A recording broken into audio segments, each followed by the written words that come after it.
O banco pode recusar financiamento imobiliário para quem o processou. A esposa pode pegar empréstimo em nome do esposo para pagar dívidas dele. É possível converter a conta salário em conta corrente e vice-versa? Estas e outras perguntas você vai saber no nosso podcast Doutor, por favor. Fique conosco. Olá, amigas e amigos. Estamos aqui hoje para mais um episódio do Linha Direta, em que o público faz as perguntas e nós respondemos diretamente, com a colaboração hoje da Rayane Almeida. Bom dia, Começar... Rayane. Bom dia, tudo bem? Quais são as perguntas de hoje? Vou começar aqui com a primeira pergunta, que diz o seguinte. Processei a Caixa Econômica Federal, pois ela me concedeu o financiamento de um imóvel sem habite-se, é isso? Habite-se. Habite-se, sem nenhum contrato com a Prefeitura, nem IPTU. Ao final das contas, a construtora faliu e eu parei de pagar as parcelas e entrei com o processo. O mesmo dura até hoje, desde 2003. Não perdemos nem ganhamos, mas o imóvel não consta mais no nosso nome. Gostaria de saber se, devido a essa situação, eu ainda posso entrar com pedido de financiamento imobiliário na CF ou serei barrado devido ao processo. Obrigada, GSR. Bem, minha querida colega GSR, né? A sua pergunta é bem pertinente. Resumindo, você quer saber se pode pedir um financiamento imobiliário pela Caixa Econômica, tendo já entrado com um processo contra essa instituição.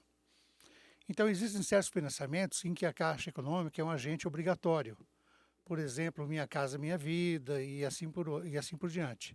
O fato de você processar um banco, né, não significa que você não possa mais ter operações do sistema financeiro de habitação, programas de incentivo à moradia, porque são programas de interesse público. Eles não estão assim adstritos ao interesse privado das instituições no seu relacionamento com elas. Então, é sim possível você pedir um financiamento, mesmo com a Caixa Econômica Federal ou até com qualquer outro banco, e ele não pode ser impedido porque você teve um processo, que ir à justiça é um direito constitucional. Né? Ninguém pode privar ninguém de ir para a justiça e muito menos fazer algum tipo de coação. Não vou te emprestar mais se você me processar e assim por diante. Então, se houver essa negativa, então você procure um advogado, porque ela será totalmente inconstitucional. Vamos para a pergunta 2. Conversão de conta corrente em conta salário. Boa noite, doutor.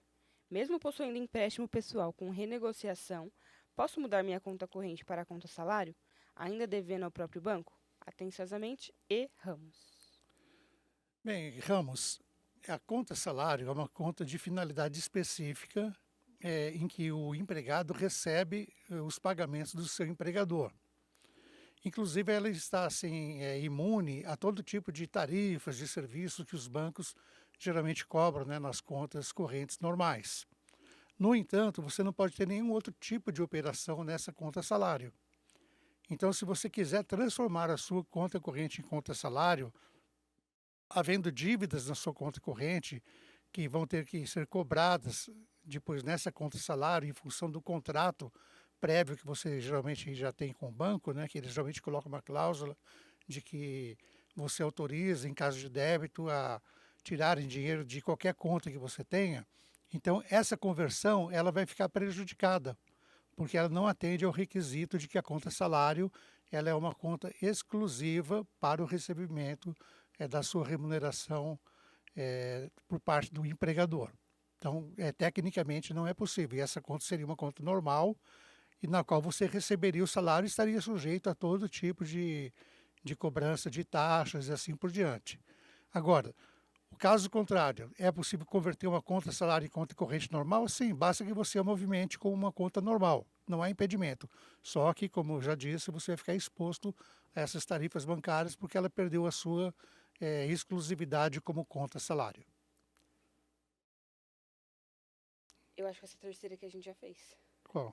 Essa da reclamação trabalhista sem advogado. Não. Eu acho que foi no primeiro Então linha pula, direta. pula, pula. Ah, não tem problema, né? Não, pula, A pula, gente fazer de novo. pula, pula. A gente bola mais um aqui. Deixa eu ver se eu acho um aqui.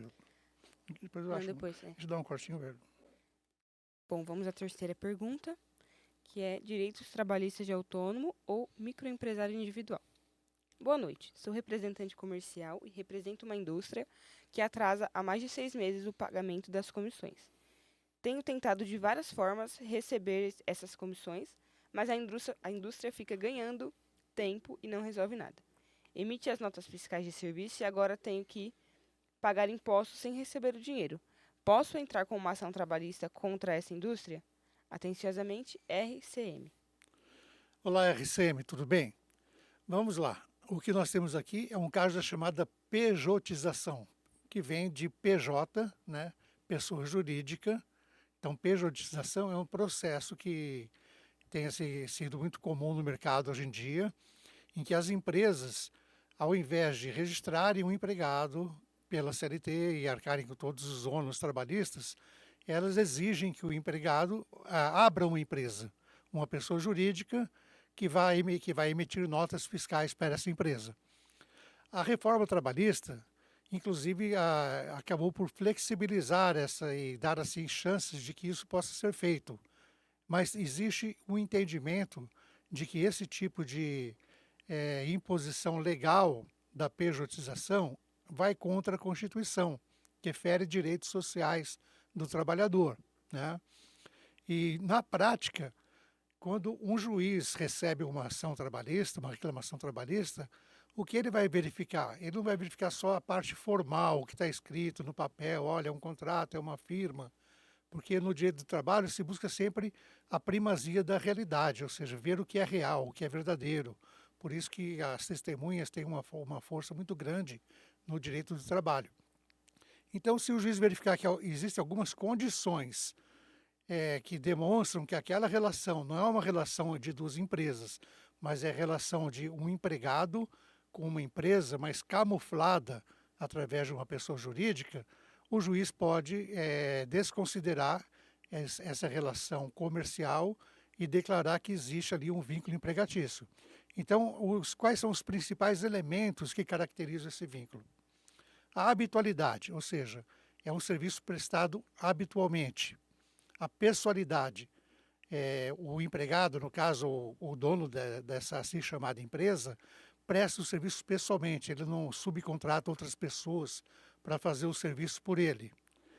A subordinação, ou seja, ele recebe ordens da empresa, tem que seguir um cronograma de tarefas e sempre está sendo cobrado quanto a prazos e entregas, não tem muita opção de recusar tarefas ou não tem nenhuma opção de recusar tarefa, que coisa que demonstra que não tem autonomia.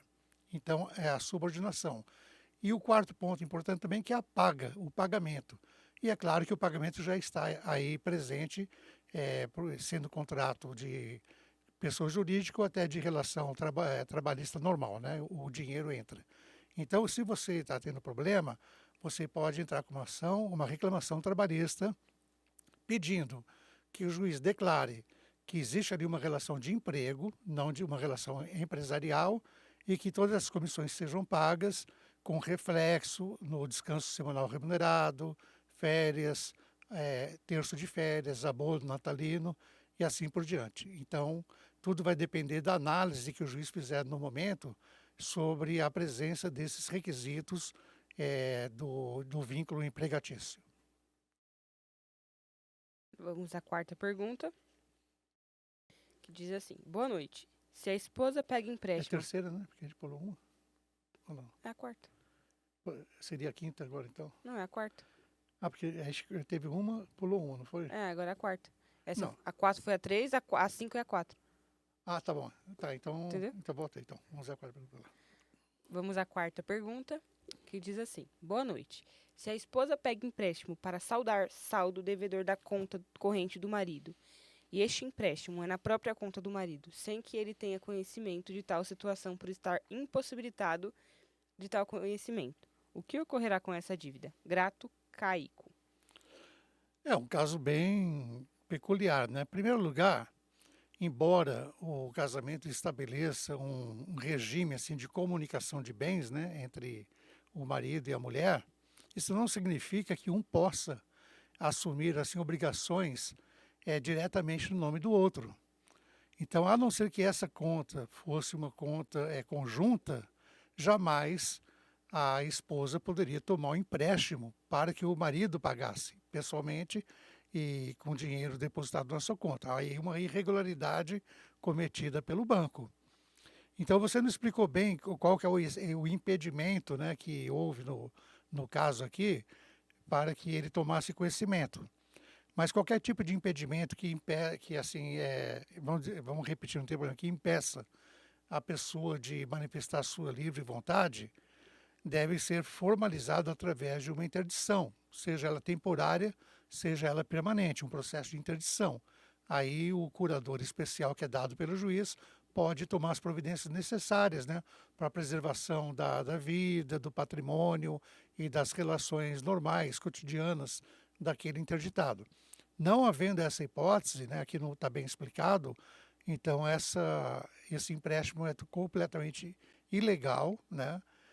O banco não poderia fazer essa operação, então você pode questionar isso, né, junto ao banco diretamente, e se não houver um estorno, um cancelamento, então você pode recorrer ao Poder Judiciário, mas isso não vai eximir você de quitar, né, a dívida anterior que você tinha com o banco.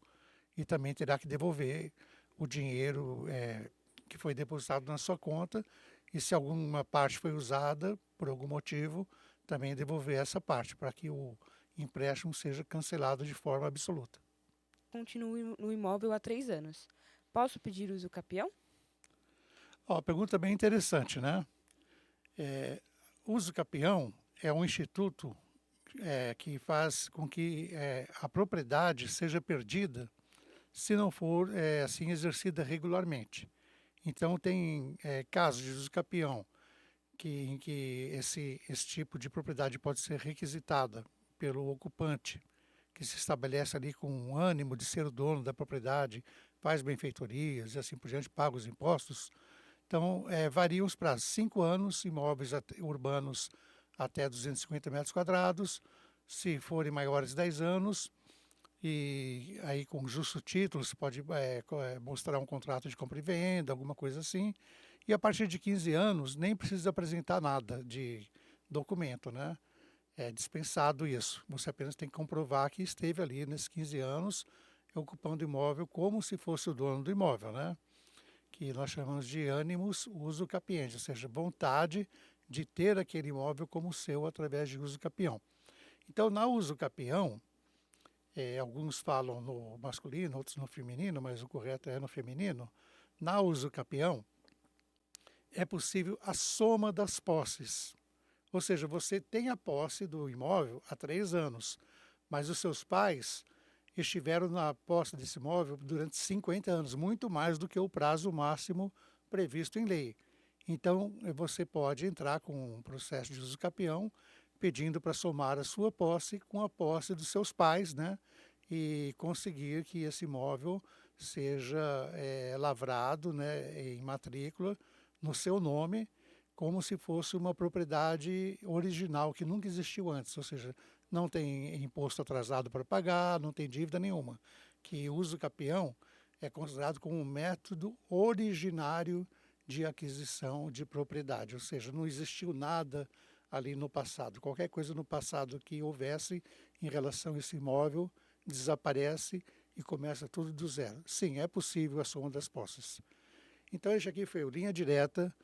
Nós agradecemos a todos que estiveram conosco até agora.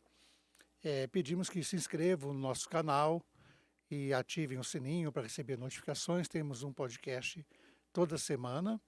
E também deixe o seu like, porque com esse like, com essa inscrição, o nosso podcast fica mais visível nas plataformas, né? E mais pessoas vão poder se beneficiar desse conteúdo. Agradecemos a todos e até a próxima.